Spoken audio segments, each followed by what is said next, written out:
Mummy जी, आप तो आज सुबह सुबह ही अच्छे से तैयार हो गई हैं। आप कहीं जा रही हैं क्या? राधिका ने आश्चर्य से अपनी सास जमुना देवी से पूछा, जो अपने कमरे के बाहर रोज की अपेक्षा तैयार खड़ी थी। क्योंकि जब से राधिका के ससुर जी इस दुनिया में नहीं रहे, तब से जमुना देवी अपने कमरे से बहुत कम ही बाहर निकला करती थी। जबकि राधिका और उसका पति दिनेश उनसे कहते थे कि आप थोड़ा बाहर भीतर निकलिए, आपका मन बहलता रहेगा। लेकिन जमुना देवी खुद में ही मगन रहती थी। आज वह अचानक से घर से बाहर निकलने के लिए तैयार खड़ी थी। हाँ राधिका बेटा, जरा एटीएम तक जा रही हूँ, सोचा थोड़ा रुपया पैसा निकाल लूँ, कुछ ना कुछ ज़रूरत पड़ती ही रहती है और फिर थोड़ा बाहर निकलूँगी तो अच्छा भी लगेगा। जमुना देवी ने अपना चश्मा रुमाल से पोंछकर ठीक से लगाते हुए कहा, अरे मम्मी जी, आप कहाँ बेकार में परेशान होंगी। एटीएम में भी काफ़ी लंबी लंबी लाइनें लगी होती हैं। ऐसा करिए, आप अपना एटीएम कोड मुझको बता दीजिए, मैं आपके रुपए निकाल लाऊंगी। बस ये बता दीजिए कि आपको कितने रुपए निकालने हैं। राधिका ने बड़े प्यार से कहा। हालांकि राधिका थी भी जमुना देवी की बहुत अच्छी बहू और उनका बेटा दिनेश भी काफ़ी समझदार और संस्कारी था। वह दोनों ही जमुना देवी का बहुत ख्याल भी रखते थे। अभी थोड़े दिनों पहले ही तो जमुना देवी के पति राजीव जी इस दुनिया में उनको अकेला छोड़कर चले गए थे। थोड़े दिनों तक तो जमुना देवी बहुत ज़्यादा परेशान रही, लेकिन फिर धीरे धीरे उन्होंने परिस्थितियों से समझौता कर लिया, क्योंकि जाने वाला फिर कभी लौट कर नहीं आता। उनकी बेटी रीमा भी अपने ससुराल में पूरी तरह से सुखी थी। जमुना देवी के पति राजीव जी बैंक में नौकरी करते थे, इसलिए उन्होंने जमुना देवी को बैंक के हर काम में निपुण कर रखा था। लेकिन जब बहू राधिका ने उनसे अपना एटीएम कोड बताने को कहा तो एकदम से उनका दिमाग चौकन्ना हो गया और वह अतीत में गोते लगाने लगी। क्योंकि अभी ये बात कोई बहुत पुरानी भी नहीं हुई थी, अभी सिर्फ 2-3 साल पहले की तो बात है, जब बिल्कुल ऐसा ही हादसा उनकी ननद कोमल के साथ भी हो गया था। उनके पति जगदीश जी भी ऐसे ही उनका साथ अचानक छोड़कर चले गए थे। लेकिन वह पूरी तरह से घरेलू महिला थी, उन्होंने कभी भी बैंक का मुंह तक नहीं देखा था। कोमल, मैंने तुमसे कितनी बार कहा है कि कभी कभी मेरे साथ बैंक चला करो, कुछ बाहर की और भी गतिविधियों को सीखो। समय का कोई भी भरोसा नहीं है, कोई भी हम दोनों में से पहले जा सकता है। अगर मैं पहले चला गया तो तुमको कुछ तो रुपए पैसे के बारे में आना चाहिए। जगदीश जी अक्सर अपनी पत्नी को समझाते हुए कहते। जगदीश जी का काफ़ी अच्छा बर्तनों का व्यापार था, उनके पास रुपए पैसों की कोई कमी नहीं थी। लेकिन आज के समय में इंसान रुपए पैसे बैंक में रखना ज़्यादा सुरक्षित समझता है। बस इसीलिए वे कोमल को बहुत ज़्यादा समझाते थे। लेकिन कोमल जी एक कान से उनकी बातों को सुनती और दूसरे कान से निकाल देती, बल्कि वह तो उनकी बातों को सुनकर खिन्न भी हो जाती। आप भी ना बस बेकार की बातों को लेकर बैठ जाते हैं और कोई दूसरी बातें जैसे आपके पास बची ही नहीं है। कोमल जी गुस्साते हुए कहती। कोमल, इसमें बेकार की क्या बात है, ये तो शाश्वत सत्य है कि कोई तो पहले जाएगा ही। जगदीश जी फिर से उनको समझाते। अरे पहली बात, ऐसा कभी होगा नहीं, और खुदा न खास्ता ऐसा हो भी गया तो बेटा बहू किस दिन काम आएंगे। कोमल जी आंखों में आंसू भरते हुए कहने लग जाती। कोमल, आजकल बेटा बहू किसी के भी भरोसे लायक नहीं है, चाहे बेटा हो या चाहे बहू। बस पैसा कौड़ी देखा नहीं कि हड़पने को तैयार। और फिर तुम्हारे तो 2-2 बेटियां और दामाद भी हैं, उनके बच्चे भी हैं। जब जिसको जो भी देने दिलाने का मन करे, बड़े प्यार से बिना किसी से पूछे पुछाए शान से हाथ उठाकर देना दिलाना। जगदीश जी अपने मन की बात कह डालते, क्योंकि उन्होंने शुरू से ही कोमल को बाहर के कामकाज सिखाने की बहुत कोशिश की।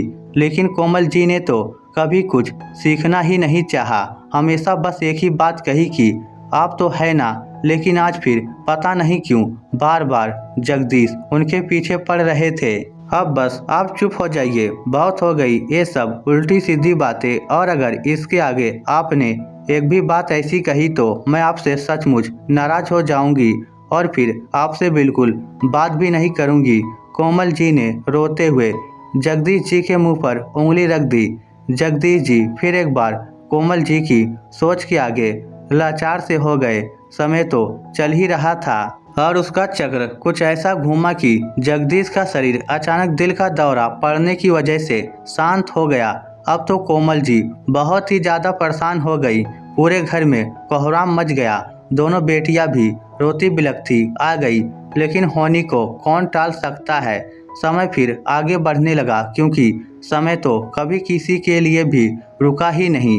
बेटियां भी 10-15 दिनों तक रुककर वापस चली गई।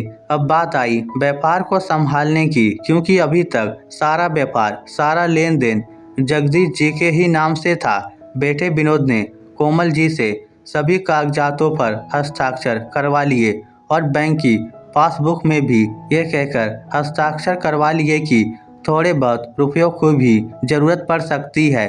अब कोमल जी को इतना ज्ञान तो था नहीं। कोमल जी ने यही सोचा कि ये बच्चे तो अपने ही हैं, ये मुझसे धोखा थोड़ी ही करेंगे और मेरे बाद तो सब कुछ इन्हीं लोगों का है और फिर खाना पीना तो सब मुझको अच्छी तरह से मिल ही रहा है। बहू भी मान सम्मान देती है।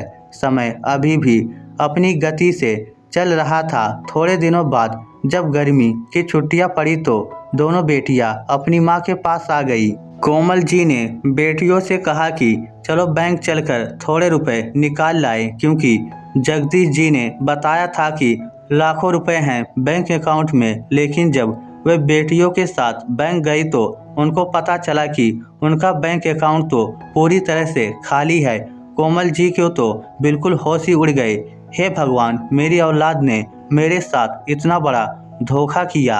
सही कहते थे विनोद के पापा। अब तो कोमल जी ने अपना सिर पीट लिया। जब घर आकर कोमल जी ने विनोद से कुछ पूछा तो वह तो साफ मुकर गया कि उसने तो कुछ ही रुपए बैंक से निकाले, क्योंकि अकाउंट में ज़्यादा रुपए थे ही नहीं। और जब बेटियों ने व्यापार के बारे में पूछताछ की तो विनोद और उसकी पत्नी संगीता लड़ने झगड़ने पर उतारू हो गई, क्योंकि उन्होंने वकील को रुपया पैसा देकर सब कुछ व्यापार से लेकर घर तक अपने नाम करवा लिया था। कुल मिलाकर कोमल जी बिल्कुल खाली हाथ हो गई। आपको अगर इस घर में रहना है तो चुपचाप एक कोने में पड़ी रहिए। आपको खाना पीना और कपड़ा लत्ता मिलता रहेगा, और ज़्यादा चू चपड़ करनी है तो कहीं और ठिकाना ढूंढ लीजिए। संगीता ने अपनी सास को झिड़कते हुए कहा, जिनसे वह जगदीश जी के होते हुए कभी ऊंची आवाज में बात नहीं कर सकती थी। उस दिन कोमल जी बेटियों से लिपटकर खूब बिलख बिलख कर रोई। आज मैंने अपनी गलती की वजह से अपना सब कुछ खो दिया। काश मैंने तुम्हारे पापा की बातों को ढंग से सुना होता और समझा होता, लेकिन अब पछताए होत क्या जब चिड़िया चुग गई खेत। दोनों बेटियां अपनी माँ को अपने साथ रखने के लिए लेकर चली गई। जब जमुना देवी को इस बात का पता चला तो उनको भी बहुत ज़्यादा बुरा लगा, लेकिन परिस्थितियाँ तो अब अपने हाथ में थी ही नहीं। वह कुछ दिनों के लिए कोमल जी को अपने साथ ले आई। आखिर मायका था उनका यहाँ पर। कोमल जी जब भी जमुना देवी के पास बैठती तो बस एक ही बात कहती, भाभी आज का ज़माना अलग है। चाहे जितने भी अच्छे बच्चे हों, लेकिन कभी भी उन पर पूरा भरोसा नहीं करना चाहिए, क्योंकि ज़मीन जायदाद ऐसी चीज़ होती है कि नीयत बदलते देर नहीं लगती। मैंने तो सचमुच खुद ही अपने पैरों पर कुल्हाड़ी मार ली, लेकिन आप हमेशा चौकन्ना रहिएगा। भगवान न करे कि आपसे पहले भैया को कुछ हो जाए। आपका अगर कभी ऐसी परिस्थितियों से सामना हो जाए तो मेरी तरह से बेवकूफ़ मत बनिएगा। और इत्तेफाक देखो, कुछ ऐसा ही हुआ कि जमुना देवी के सामने भी वही सब परिस्थितियाँ आ गई। हालांकि जमुना देवी के बेटा बहू तो काफ़ी अच्छे स्वभाव के संस्कारी बच्चे थे, लेकिन दूध का जला छाछ भी फूंक फूंक कर पीना चाहता है, चाहे वह किसी और से सीखी हुई परिस्थितियों के कारण ही क्यों ना हुआ हो। अभी जमुना देवी यह सब कुछ सोच ही रही थी कि तभी अचानक राधिका की आवाज़ से जमुना देवी की तंद्रा भंग हुई। क्या हुआ मम्मी जी, आप क्या सोच रही हैं? बता दीजिए मुझको अपने एटीएम कार्ड का कोड, मैं निकाल लाऊंगी रुपए।